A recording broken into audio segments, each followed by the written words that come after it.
मालिक, 3 दिन से आपने कुछ नहीं खाया।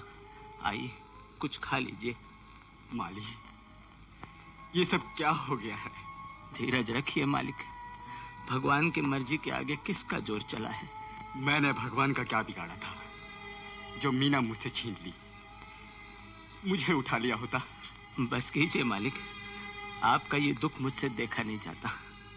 अगर इंसान की सारी इच्छाएं पूरी हो जाए तो भगवान को कौन पूछेगा। आइए कुछ खा लीजिए। मरने वाले लौट के नहीं आते, लेकिन जीना तो पड़ता है। लेकिन मैं किसके लिए जीऊं? किसके लिए जीऊं? मीना,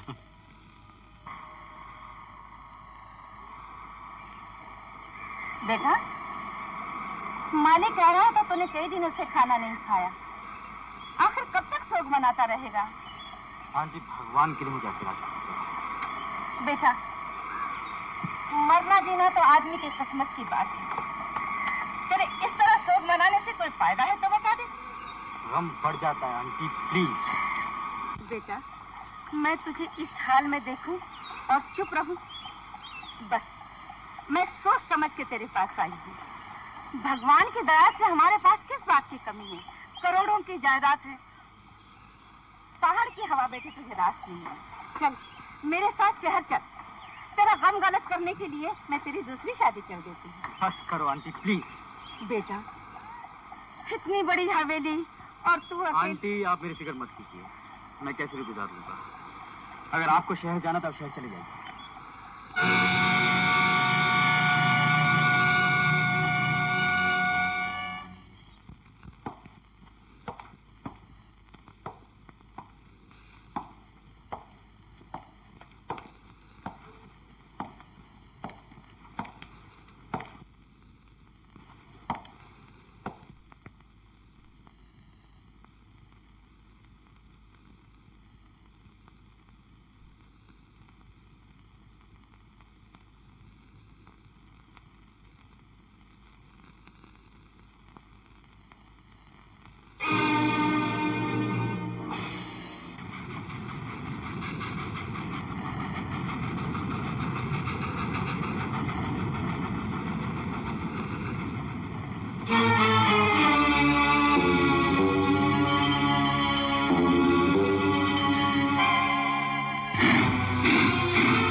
किसका इंतजार कर रहे हैं बाबूजी?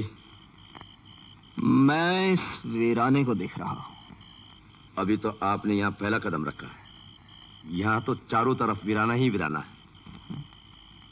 ऐसा क्यों? इस मौसम में यहाँ कोई नहीं आता राज बाबू। तुम मेरा नाम कैसे जानते हो? मैं ये भी जानता हूँ। इसी ट्रेन से आप आने वाले हैं और आपको राकेश बाबू की हवेली पर जाना है। इसीलिए मैंने आपके लिए घोड़ा भी तैयार रखा है।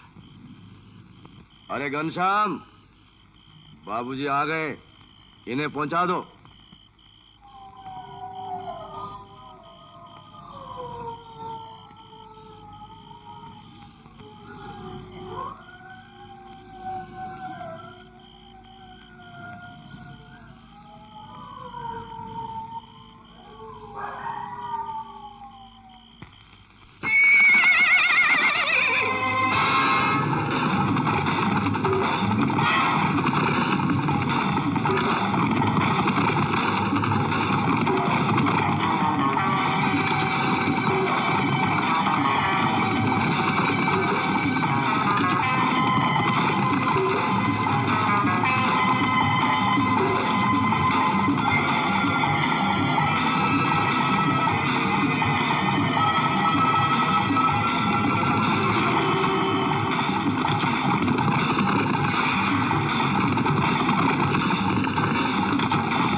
दमादम मस्त कलंदर, दमादम मस्त कलंदर, दमादम मस्त कलंदर।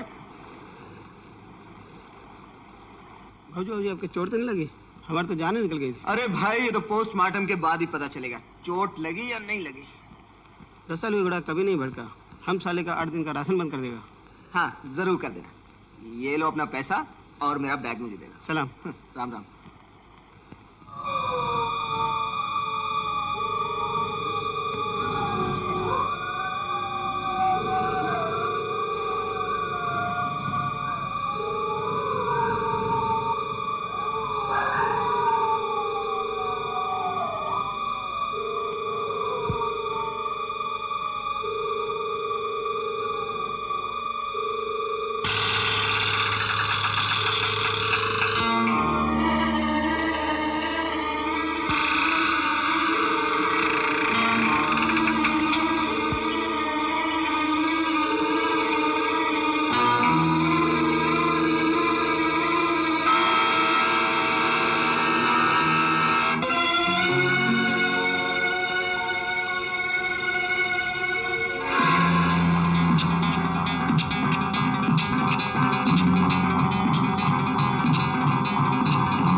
जो एक गम की तस्वीर बनी आपके सामने खड़ी है, कभी खुद भी तस्वीरों में खेलती थी।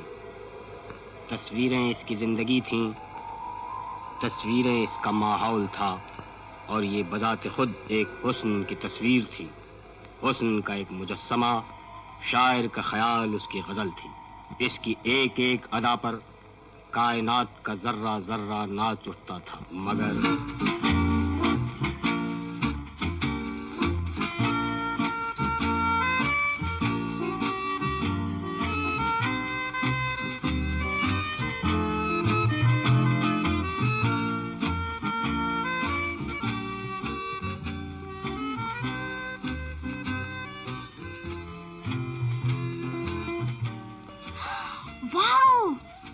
तस्वीर में तो लड़की सच में जल्दी भी मालूम होती है। 1 मिनट, क्या बात है। हाँ? जानते हो, इस तस्वीर को दूर से देखो तो इसमें मेरा अक्स नजर आता है। 1 मिनट, देखो, तुमको यकीन नहीं आता ना? ओहो, लेकिन एक फर्क है। वो क्या? अरे बाबा, मैं इतनी खूबसूरत नहीं हूँ। इसका फैसला तुम्हें नहीं करना चाहिए। एक और फर्क भी है। क्या? अरे बाबा, मेरे बदन पे कपड़े हैं। चलो मजाक मत करो और तुम्हारा स्केच बताओ। कैसा है? स्केच तो अच्छा है, लेकिन अब भी तुम्हें कमजोरी है। बताऊं क्या?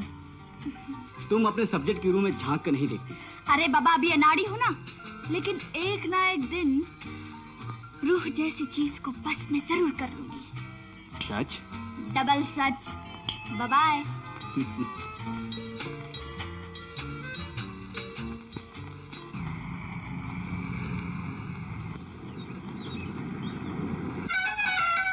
हाय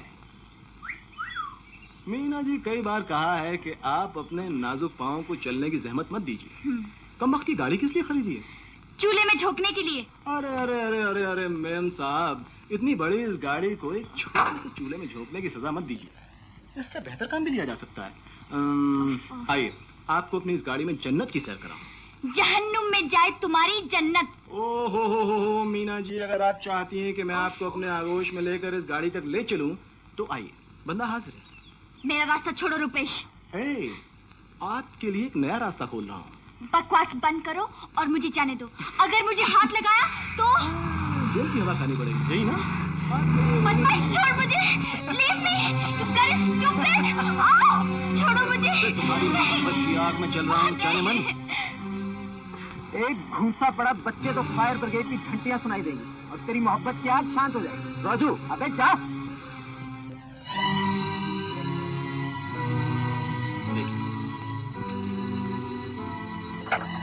तुम्हें भी देख लूंगा मेम साहब।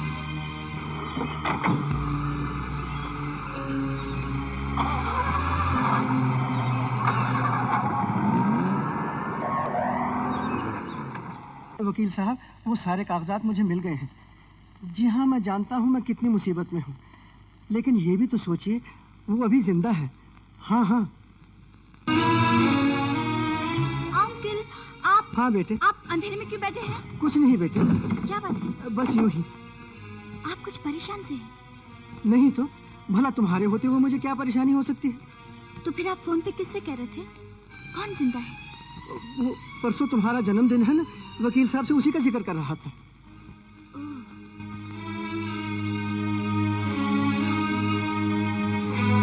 क्या चाहिए बेटा? चाबी। ओह। उस दिन घूम गई थी ना, हाँ। तब से मैं आप ही के ड्रॉज में रखती। अच्छा। अंकल, हाँ। बर्थडे पार्टी के दिन मैंने कुछ दोस्तों को बुलाया। अच्छा। आप उनसे मिलकर बहुत खुश होंगे। जरूर, मैं बहुत खुश हूँ। Thank you so much. Good night. Good night.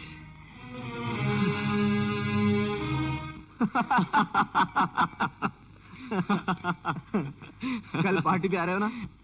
अरे तूने कब से पार्टी देनी शुरू कर दी? अबे मीना का जन्मदिन है। अरे हाँ यार, मैं तो भूल ही गया था। अच्छा है तूने याद दिलाया। यार तेरी दोस्ती बहुत महंगी पड़ती है, छोटी छोटी बातें तुम्हें याद दिलानी पड़ती है। राकेश, सुबह वकील साहब का फोन आया था, मैं कहना भूल गई। यानी कि आपको भी भूल जाने की आदत है? यानी कि पूरी की पूरी फैमिली। आंटी क्या कहा वकील ने?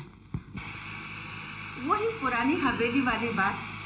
मैं तो कहती हूँ बेटा, वकील साहब की बात मान लो। वो हवेली हमारे लिए अब बिल्कुल बेकार है। आंटी, मैंने आपको कितनी बार कहा है कि वो हवेली मेरी है और हमेशा मेरी रहेगी। मैं कुछ सुनना नहीं चाहता, मेरा इरादा पक्का है। ठीक है, मुझे क्या, मैं तो तुम्हारे ही भले की कह रही हूँ। यार तू बड़ा जिद्दी आदमी है, जो चीज तेरे काम की नहीं है उसे भी हाथ से नहीं जाने देता। हेलो, हाँ मैं बोल रहा हूँ। वकील साहब, वो हवेली मेरी है and I don't want to sell it. बड़ा ही जिद्दी लड़का है। हाँ तो रतनलाल जी, अब आप सुनाइए। क्या सुनाऊं? मेरा तो एक एक पल जिस तरह गुजर रहा है वो मैं ही जानता हूं। कल आपसे बात कर रहा था कि अचानक मीना आ गई, इसलिए फोन रख दिया। अपने होशो हवास तो साथ लेकर आए हो ना, या वो भी कहीं रख दिए? रतनलाल, अब भी वक्त है, कुछ कर लो। जिन लोगों से तुमने कर्ज लिया है वो सिर्फ मीना के जन्मदिन का इंतजार कर रहे हैं। जानता हूं। और तुम ये भी जानते हो कि अगर उन्हें तुम्हारे झूठ का पता चल गया तो क्या होगा? तुम आज तक मीना के रहमो करम पर हो। उसकी शादी के बाद तुम्हारे हाथ कुछ नहीं आने वाला, और ये राज खुल गया तो बस नोटिस, मुकदमा, डिग्री और फिर हथकड़ी। सड़कों पर भीख मांगते नजर आओगे। बस बस वकील साहब, मेरी समझ में कुछ नहीं आता कि मैं क्या करूं। जिस हिसाब से तुम्हारे पिताजी ने मीना के लिए वसीयत लिखी है, उनके दिमाग की दाद देना पड़ती है। अगर उनकी जिंदगी में तुम अपनी हरकतों से बाज आ जाते तो शायद वो ऐसी वसीयत ही ना करते। लेकिन खैर, अब तो वसीयत लिखी जा चुकी है और मीना के 20 बरस पूरे होने में सिर्फ कल का दिन बाकी है। वकील साहब, लेकिन कल के आने में पूरे 24 घंटे बाकी हैं, और इन 24 घंटों में बहुत कुछ हो सकता है। क्यों? घबराओ नहीं, तुम जाओ, मैं सब कुछ संभाल लूंगा। Well done uncle.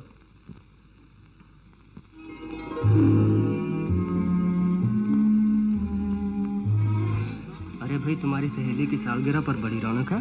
वाह वाह, बहुत अच्छे, बहुत अच्छी।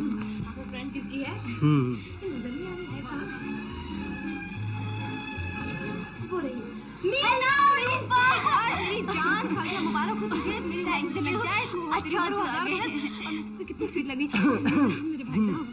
हेलो हेलो, देखिए आपने तो हमें बुलाया नहीं, हम आ गए बिन बुलाए मेहमान। लीजिए सालगिरह। मीना, तुम कहाँ हो? मेहमान तुम्हारा इंतजार कर रहे हैं। ओ अंकल, ये है रूपा के ब्रदर डॉक्टर है, और ये है मेरे अंकल। हाँ दीदी। हेलो, आइए आइए, तशरीफ लाइए। क्या बात है, आजकल तो तुम्हारा ही चक्कर चल रहा है। वो कैसे? एक तो तुम 20 साल की हो गई, ये तो कोई बात ना बनी भाई। हाय, मैं अगर मर्द होती तो तुम्हें बताती कि लड़की जब 20 साल की हो जाती है तो कितनी अच्छी लगती है। ओह, ये बात है। ये ओ ये आ की आवाजें तो भली मालूम होती है। जब भी तो मेरी जान दो को लिए घूमती हो। अच्छा, और एक हम है, जब तक कोई मिला नहीं। यही तो दिन है मेरी जान जो 2-4 को मसरूफ रख सकती हो। नहीं तो शादी के बाद वही बोरिंग चूल्हा चक्की। अगर तुम चाहो तो दोनों में से एक को तुम्हारे हवाले कर सकते। कौन आएगा हमारे हिस्से में? टॉस कर ले ना बाबा। टॉस करके अगर गलत आदमी हाथ लग गया तो जिंदगी भर रोती रहूंगी। अच्छा, मैं तो अपने मनपसंद आदमी को गले लगाऊंगी। ठहर, अभी ढूंढती हूँ तेरा मनपसंद। अरे कोई है? मीना। हाय राकेश। हाय, जन्मदिन मुबारक। Thank you very much. मैं तुम्हारे लिए एक छोटा सा तोहफा लाया। क्यों, पसंद आया? वाह, इसकी क्या जरूरत थी? क्यों?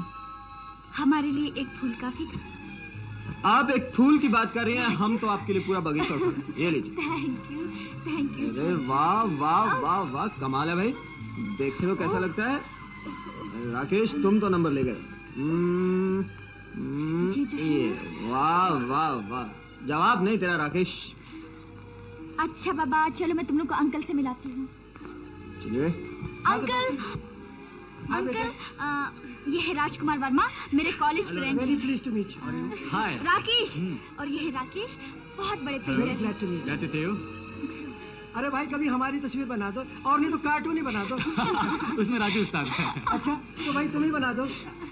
हाँ बेटी, तो उनके खाने पीने का कोई बंदोबस्त करो। जरूर। हरिचरण। ठीक है मैडम। भाई ये हार तो तुम पर बहुत दिख रहा है।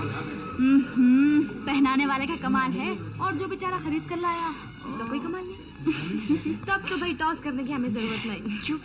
किसकी जरूरत नहीं? बता दूं? आओ बेटी, केक काटे।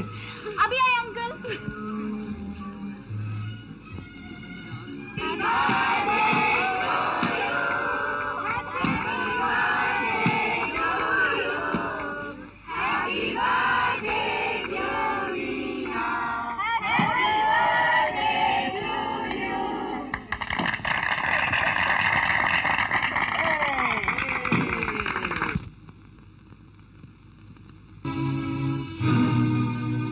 वकील साहब, बहुत खुश नजर आ रहे हो। खुशी की बात तो है ही, आज मीना 20 बरस की हो गई है। चिराग जब बुझने लगता है रतनलाल, तो एक लम्हे के लिए उसकी रोशनी तेज हो जाती है। कुछ ऐसी ही चमक देख रहा हूँ आज तुम्हारे चेहरे पर, और उसके बाद एक मुसलसल अंधेरा है तुम्हारे लिए। वकील साहब, ये भी तो हो सकता है कि अगर मीना को उसकी जायदाद मिल जाए तो क्या वो मेरी मदद नहीं कर सकती? वो चाहे तो सब कुछ कर सकती है, लेकिन ये मत भूलो रतनलाल, जब तक उसकी शादी नहीं होती उसे दौलत नहीं मिल सकती, और शादी के बाद उसका पति ना चाहे तो। ओह, बस इसीलिए मैंने बड़ी सोच समझकर मीना के लिए ऐसा जीवन साथी तलाश किया है जिससे तुम्हारी तमाम मुश्किलें आसान हो जाएंगी। शादी के बाद सारी जायदाद अपनी ही रहेगी, क्योंकि लड़का भी अपना है।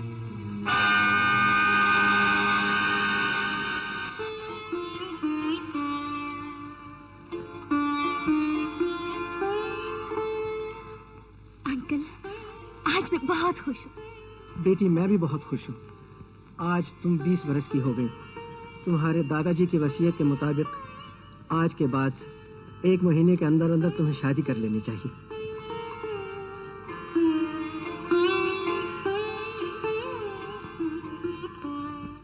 के अंदर? हाँ बेटी, वरना ये सारी जायदाद धर्म खाते में चली जाएगी। इसीलिए मैं तुम्हारे लिए एक लड़का ढूंढ कर लाया हूँ। ये देखो उसकी तस्वीर। आप इसे कब से जानते हैं? तो तुम भी उसे जानती हो? ये तो बहुत अच्छा हुआ। बताओ ये कैसा है? ये तो 1 नंबर का गुंडा है, लफंगा है, आवारा है। मीना। अंकल, न जाने आप अपनी किस भलाई के लिए मेरा ये बुरा सोच रहे हैं, मगर मैं आपकी बात कभी नहीं मानूंगी।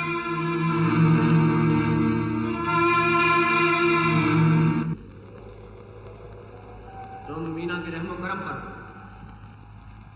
न जाने आप अपनी किस भलाई के लिए मेरा ये बुरा सोच रहे हैं। ये रात खुल गया तो बस नोटिस, मुकदमा, डिग्री और हथकंडे, सड़कों पर भीख मांगते नजर आओगे। कुछ ऐसी ही चमक देख रहा हूँ तुम्हारे चेहरे पर, उसके बाद एक मुसलसल अंधेरा तुम्हारे ऊपर।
अचानक अंधेरा हो गया था, आधी मोमबत्ती लेने के लिए आया था।